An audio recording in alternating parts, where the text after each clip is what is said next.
Virtual machines are amazing. If you want to become a hacker or learn Linux or get into IT, or if you're just a person, learning what a virtual machine is and then starting to use them will change your life. And that's what we're doing in this video. If you're new to virtual machines, we're going to talk about, hey, what the heck are they and why do you need one? And by the way, if you're learning hacking, you need one. And then right now, on your computer, on your laptop, we're going to set up a virtual machine. We'll walk through every step. It's quick, it's simple, and it's free. So if you've always wanted to set up Kali Linux or Ubuntu or Windows on one laptop, you can do that. We're gonna do that now.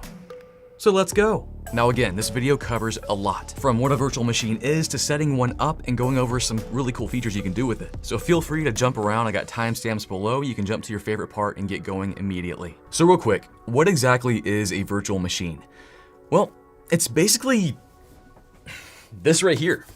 A computer. Well, it thinks it's a computer. It's actually a computer inside a computer. Kind of like how we don't know we're in the Matrix right now. I'll explain. Not the Matrix part though. So for example, let's talk about your computer. Your computer might be a laptop or a desktop, doesn't really matter. And if we were to bust open this computer, you know, like let's do it. No, I'm just kidding. If we were to break it in half, open it up, look inside, what would we see?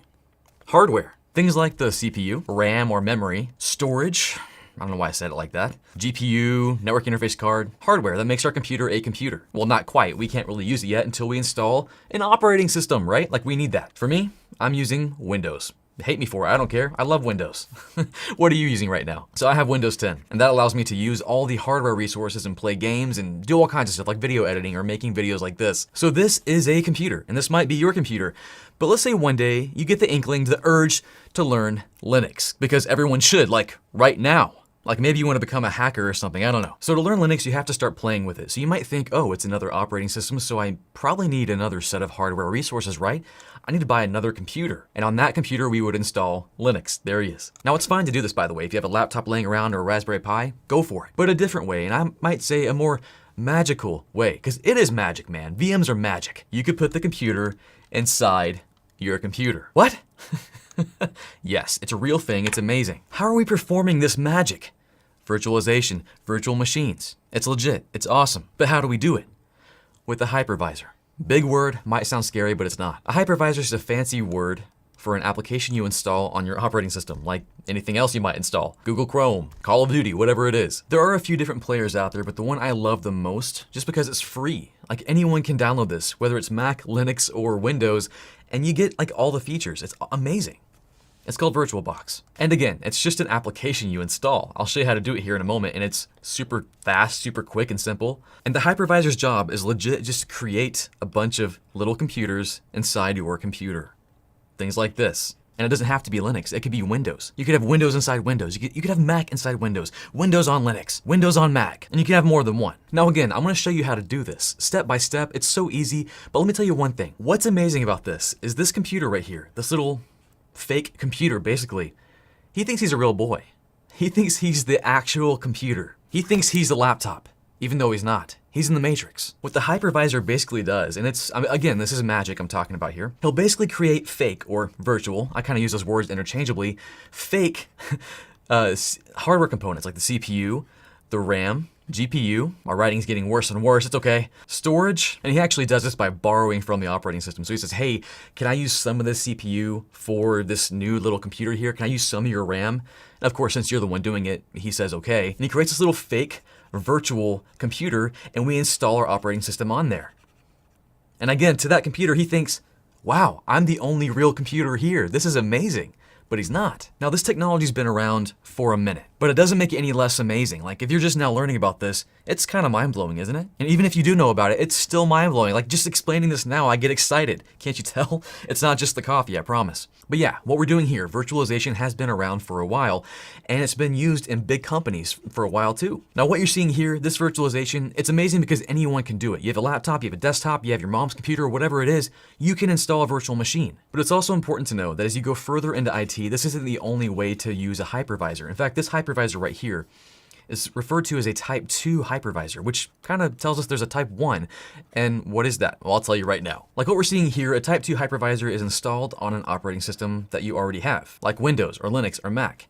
This is referred to as our host operating system, or our host OS. When we install our type 2 hypervisor and he creates virtual machines, These OSs are called our guest OSs. Essentially, the host OS is allowing the guest OS to use his resources, like you would have a guest use your resources in your house.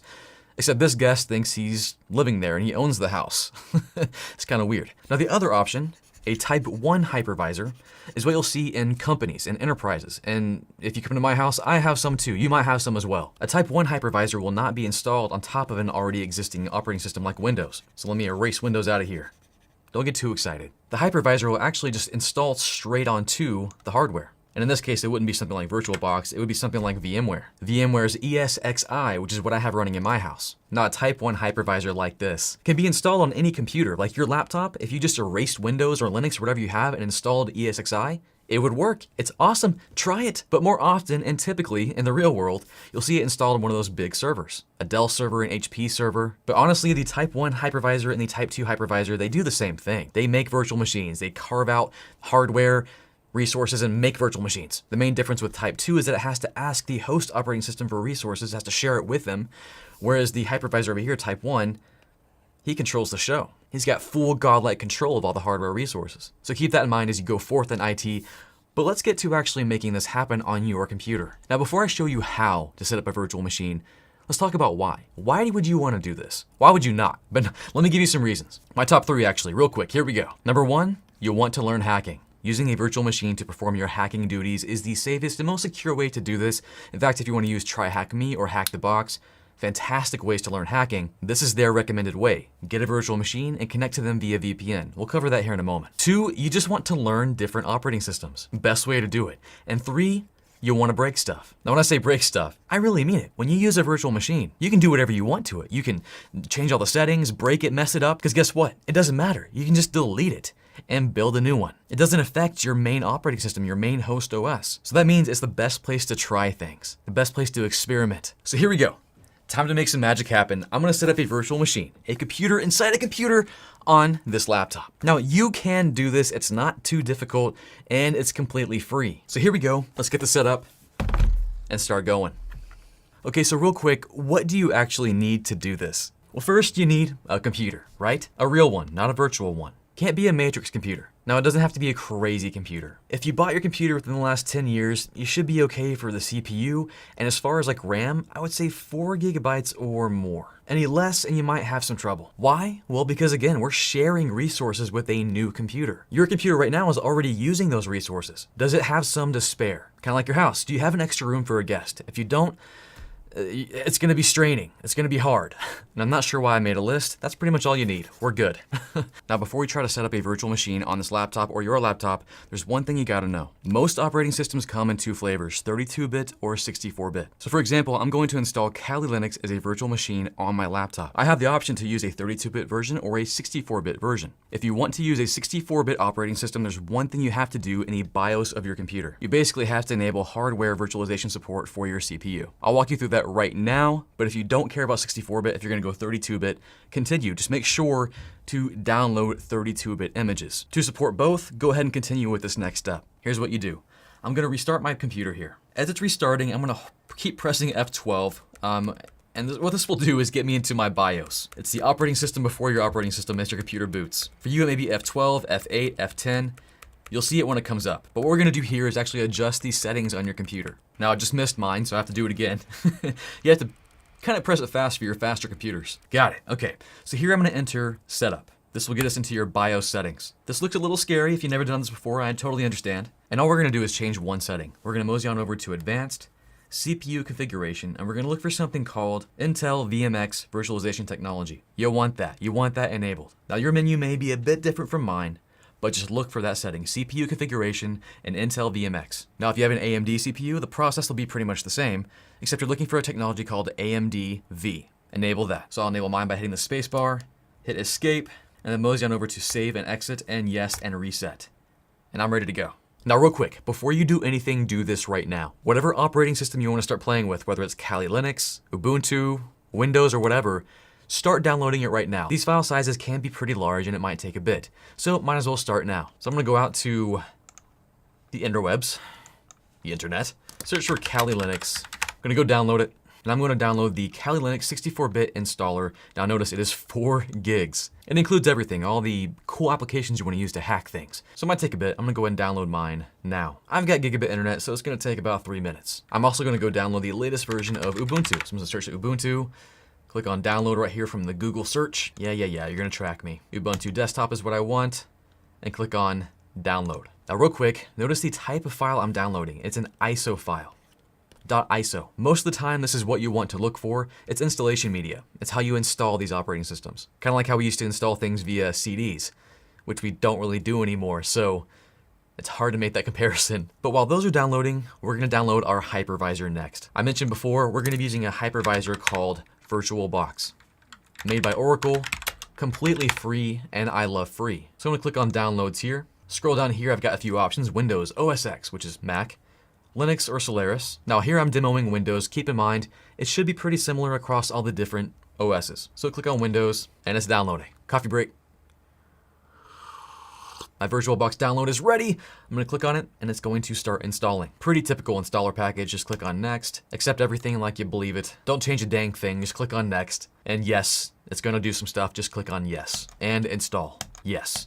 And if you see that message that it was successful, then you're golden. Click on finish and it will launch VirtualBox for you right now. Yes, I'm so excited. Now I told you, installing a hypervisor is just like installing an application. It's running just like one. It's not too scary or intimidating. And we're almost there, so let's get this party started. Now, one more thing we have to do before we create our virtual machine. VirtualBox, for some reason, needs an extension pack to be able to use some other features like connecting USB devices and stuff, and you might want that. So we're gonna get back to our web browser, and right where we downloaded VirtualBox, if you scroll down just a bit, we'll see right here, VirtualBox extension pack, all supported platforms. Go ahead and download that right now. And done. And actually just go ahead and click on that and we'll start the installation. Yep, let's install that sucker right now. Yeah. I agree. And boom. Now we're finally ready. From here, it says, hey, welcome. Thank you. We're gonna click on new.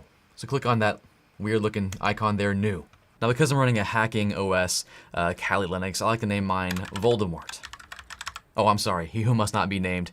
Don't want to offend anyone. The machine folder is where your virtual machine will live. I'll leave mine as default, that's fine. Type, this will be a Linux machine. You have other options like Mac OS and Microsoft Windows. And then I'll choose my version. Now they're not gonna have Kali Linux listed in here, but if I choose Ubuntu 64-bit, that'll do the job. They're both based on Debian. I'll click on next. Now here's where you get to decide how much of your computer's resources you're carving out to give to this new computer. First is the memory, and he's having a heart attack right now. I'm not sure you can hear this. And you want to be careful with this. If you give this computer too much memory, you're going to have a hard time. Give your guest just enough. Just give him the one room. Now my laptop has 16 gigs of memory, so I can afford to give him a bit extra. Now a quick way to determine how much you can give your computer is to look at Task Manager. So if I right-click my taskbar down here and click on Task Manager and click on Performance, I can see how much CPU and memory I'm using. Now you'll want to check this with all your regular apps open, so you can get a good baseline for how much you can give your virtual machine here. So I'm pretty good. I'm gonna give mine a healthy 2 gigs of RAM. That'll be 2048 megabytes. And I'll click on next. Here we're creating the hard drive for our new computer, which is kind of crazy and cool. We have a few options, but if this is your first time ever doing this, the one default is fine. Create a virtual hard disk now. By default, it's gonna be 10 gigs in size, so make sure you have some space available on your hard drive. We'll click on create. And then we have different types you can choose from. Again, going with default is probably the best option for you right now if you're just starting out. A VDI is specific to VirtualBox. If you're gonna use other hypervisors like VMware's Workstation, using another file type will allow interoperability, but VDI is fine if you're just gonna be testing this out with VirtualBox, which again is more than enough. So we'll click on next. Now this is pretty freaking cool right here. So for your hard disk size, we are gonna say to the operating system, to our new computer, it's gonna be 10 gigs. But the hypervisor is smart, and it won't actually take up 10 gigs on your hard drive unless it needs to. It will dynamically adjust its size, as long as you have the dynamically allocated option selected. You can go with the fixed option, which does increase your performance a bit, but I always choose dynamically allocated, and it works great. So click on next. And then our last thing with our hard drive, our storage, is we choose where it's gonna live. So again, you're gonna put this somewhere where it actually has space available, and then choose your size. I'm gonna bump mine up to about 20 gigs. There we go. And by the way, most of these settings you can go back and change, so don't fret too much about this.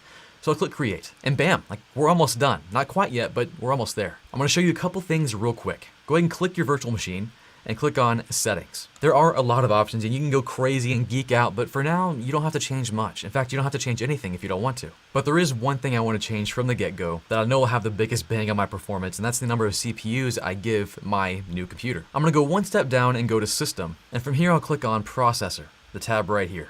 Most of us have multi-core CPUs, and we can carve out some of those CPUs to give to our new computer. Now 1 normally isn't that great, so I'll bump it up just a few.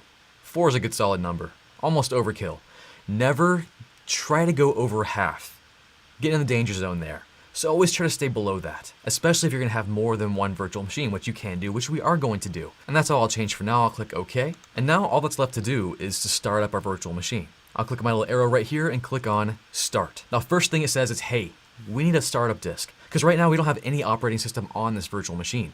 We've got the hardware, but it's blank, no OS. So it's basically going, hey, where's my installation disk? What are we doing here today? So we're gonna go find it. I'll click that little folder icon right there, and it'll be one of our ISOs that we just downloaded. I got Kali Linux and Ubuntu. I'm gonna go Kali first. So click on Add, go to my Downloads folder, and click on Kali Linux and click Open. And choose. And that's it. I'll click on Start, and it will start. Now one thing real quick, I just clicked inside this virtual machine, and what it will do is it will allow me to use my mouse and my keyboard from my computer inside the virtual machine. But what can happen is it can also be kind of hard to get out of it.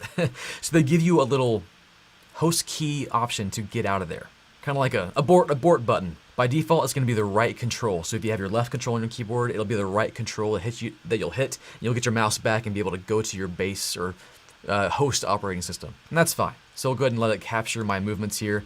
And what I'm going to do now is do a graphical install for Kali Linux. Hit enter, and we're off to the races. Now with whatever operating system you install, it will be slightly different, but they're all pretty much the same. You're going to go through, select your languages, and click on continue. I'm in US, yes. American English is good, it's what I speak. So right now it's detecting all the hardware that my hypervisor brought up for it, all the fake hardware. It's kind of cool. I'm going to name it, which again will be Voldemort. Click on continue. I'll skip this. My user account, just name it Network Chuck. Continue. Username is good too. And my password. Click continue. Time zone, all that jazz. Just basic stuff you can walk through pretty quickly. Now again, when in doubt, default. By default, we have guided, use entire disk. What it's going to do is format the entire disk it has access to. Now don't freak out. It's not going to destroy your host operating system's disk. No. It's just the disk we've given access to this computer. It's that 10 gig disk. And yeah, it's going to overwrite that entire disk, and that's fine. That's what we want. So I'll click on continue, and continue, and continue, and continue. And it's going to ask you one more time, are you sure you want to do this? Because you are going to overwrite the entire disk, which is fine. It's a fake virtual disk we created just for him. I'll click on continue, and it's installing. Coffee break. Now I say coffee break because this can take a bit of time depending on what you're installing. So please go take a coffee break. Network Chuck Coffee, go for it. Now often as you go through the installation, you'll have more options, what desktop environment you want to have and such. Again, default is best. Click on continue and it will keep going. And yet again, more stuff. Do I want to install the Grub bootloader? Yes, I do. We're not going to cover that right now. And then choose your hard disk you want that installed on. It's the only one I have here. And we're almost there, I believe. Getting closer. And it's done. Okay, it's good. I'm gonna click continue, and it's gonna restart and do all its stuff, right? Whew, here it comes. And I'm gonna log in. And boom. Just like that. A virtual machine. A computer inside a computer. He thinks he's the only one using the hardware on this laptop. He's not. He doesn't know, and I don't care if he doesn't know. This is the way you want to hack. This is the way you want to learn Linux. It's amazing. Now real quick, 3 reasons why this is absolutely killer and game-changing and awesome for you. First, this is a Linux operating system, a Kali Linux operating system with a ton of hacking tools built in, and I'm running it on a Windows laptop. Cool enough by itself. But one of the other reasons I love this is that this computer, this Kali Linux virtual machine, it's isolated. Whatever I do on this guy will not affect my operating system here, my Windows operating system, which is really good if you are hacking, right? Ethically. So for example, if you're accessing TryHackMe's network to access their stuff, or hack the box, you're connecting to a network that may have other people on that same network who are also trying to hack. I don't know about you, but I feel a lot safer connecting to a hacking network if I'm using an isolated computer that can't affect everything else I'm doing. This is why TryHackMe and HackTheBox recommend virtual machines like this. Now a couple more killer things you can do with VirtualBox and your virtual machines, your virtual computer, your fake computer. Check this out. I'm gonna pull up VirtualBox once more, and we can see that our virtual machine's running. Voldemort's running. Run! If I right-click this guy, I have a few options here. Of course, I got settings. The cool stuff is right here in the middle. I can pause this virtual machine. Let's do it. Let's pause him. It's like you're pausing a game. It's freaking nuts. You're kind of just freezing your computer. Kind of neat. The idea here that is whatever you're doing will pause, and it'll use less resources if you want to do something else at the moment. And then I'll right click him and click on pause to resume. Pick up right where I left off. That's freaking sick, right? That's amazing. Again, let's right click our Voldemort here guy here. I can also reset him. We'll just, kind of like a restart, but it'll just kind of like you're unplugging and replugging. I can also close my virtual machine with a few cool options here. One is saving the state. Let me show you real quick. Let me open up something here. I'll jump into the command prompt, go into Nano and start typing something. Then I'm like, I'm tired. I want to go to bed. I'm just gonna save this guy's state. Click on close, save a state, and then I'll close VirtualBox. Done. Shut down, go to bed, whatever. Come back, open up VirtualBox, and then I'll just click on start. And let's see what happens. Restoring my virtual machine right where I freaking left off. That's amazing, right? Oh my gosh. Okay, anyways, I'm getting too hyped on virtual machines. Can you be too hyped on it? I don't think so. I'm okay. And then one more thing, if I right-click Voldemort, go to close, I can do a normal shutdown, or I can just power them off, which is like unplugging the virtual machine's power cord. And of course you can go to, what happened? I don't know. Great time to reset it. Let's just reset. Bam. Yeah, let's reset him. Got a little preview box right there. That's super cool. That's gonna get me back in. I don't know what happened there. Okay, we're back and he's normal. And of course you can shut him down like you normally would and do all your stuff in Kali Linux. Some other cool stuff that you can't do with your normal computer right now. I'm gonna shut him down real quick. Shut down, guy. He's powered off, he's gone. If I right click him when he's powered off, I have some cool options here, like clone. What do you think clone does? Wild guess. Again, when in doubt, default. Next, full clone. It's making a copy of my virtual machine. How cool is that? So I can fire up one, really go in there and mess some things up, and then I've got another one. I got a backup. That's pretty cool. Now I'm starting him up again once more. And let me kick you a scenario. Let's say you're about to change something, about to install something new, maybe an update, or you're about to do something crazy. I don't know. Whatever it is, it might break what you're doing. And you're getting nervous. You could clone your machine. That's fine. A bit heavy. Or you can take a snapshot. Take a little picture. Freeze frame. So then you can go back to if things break. I'm going to click the little dialog box right here next to Voldemort and go to snapshots. I can take a snapshot, take a picture of his current state. Label it before I break him. Click OK. And boom. It's saved that state. So let's do this real quick. I'm gonna create a file on the desk, or a folder on the desktop. Bam, there it is. That's the state of him right now. If for whatever reason that folder murdered me, I can say, ooh, he's broken. Let me shut him down, put him in timeout. Go to my snapshot here and click on restore. And now I want to create a snapshot of what he is currently. He's broken. Let's just restore him to what he was before. And he should be good. I'm gonna click on his dialog box, go back to details, and jump in there. Let's click on start. Man, virtualization it's pure magic. And there it is. That folder on my desktop is gone. That state's been restored. So you see what I mean? Like virtual machines are like playing a video game. They're magic. You can play with new operating systems, make all kinds of crazy changes, do crazy things. This could be Windows, Linux, Mac, and it doesn't affect your host operating system. It's crazy. Now this has been a long video, but I just can't help myself. Let me show you a few more things real quick. I'm gonna jump into Voldemort and click on or right click him and click on settings. A few more things I would change here real quick. Under General and then Advanced, Shared Clipboard. If you want to copy and paste between your host machine and your guest OS, you can do that. You can share the clipboard. Click on Host to Guest, Guest to Host, Bidirectional. Again, keeping in mind you got to be careful. Whatever you open to being shared between your host machine and your guest machine means some of that security goes away. So if you want true isolation, keep this stuff off. But for convenience, hey, go bidirectional. That's awesome. Drag and drop. Yeah, let's do that. Bidirectional. It's pretty freaking slick, right? Now something else, and this is probably the last thing I'll show you. If you go down to network, this is one of the killer settings and things and features about virtual machines. This virtual machine right now is connected to the internet. It has access to stuff. But right now, it's on its own little network. It's using NAT, or a network address translation. But essentially what that means with this setting is that it's not on my network right now. My home network. If you were to scan my network, what you might do as a hacker using an Nmap, you wouldn't discover this guy. And if my little machine here were to become compromised and a hacker got access to it, if they were to scan its network, it wouldn't discover my home network. So if I jump into my Kali box right here and I open up a command prompt, let me just check his IP address. Yeah, it's on the 10.0.2.0 network. That's not my home network. Now, of course, you can change this behavior. If you want it to have a regular IP address on your home network, if that's what you really want, you can change that to a bridged adapter, and it will change that behavior. So now, let me see if it made the change. Probably have to reboot. Let me just reboot it. And now let's check the IP address. Yes, it's on my home network now. So you have options. But again, More convenience comes at a cost. Your security. But getting back into Voldemort, if I go to his settings once more, you can have more convenience, like going to shared folders. You can share a folder between your host machine and your guest machine. And you can share files back and forth. But my advice, if you're learning hacking or messing around with Linux or whatever you're doing, keep your machine as isolated as possible. You can even run its own VPN client just on that virtual machine, which basically means your host machine could be, you know, where you are. Like, let's say mine is where I live, Dallas, Texas, but my guest OS, my virtual machine, could be in France. This is my VPN settings. So that's pretty secure. The PC is isolated and it's connecting to a separate network somewhere else. Oh, look at that. While you're on a coffee break, I installed Ubuntu. So right now I'm running Kali Linux, Ubuntu, and of course my Windows host OS, all on one computer. That's amazing, right? I thought that is magical. Now this was just a taste of virtualization technology. Now if you're still watching this video, congrats.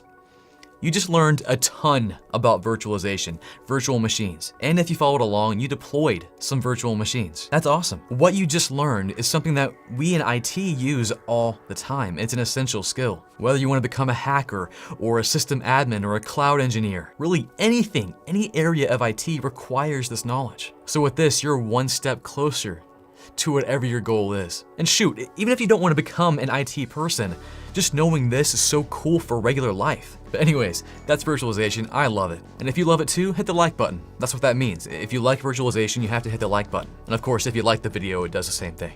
And let me know below what you thought of this video. Do you have any tips for virtualization or virtual machines that I did not mention here? Comment below. Now, just so you know, virtual machines, or VMs, are not the only way to accomplish what we're trying to do. Have isolated machines, computers to do cool things. We could also do that with Docker.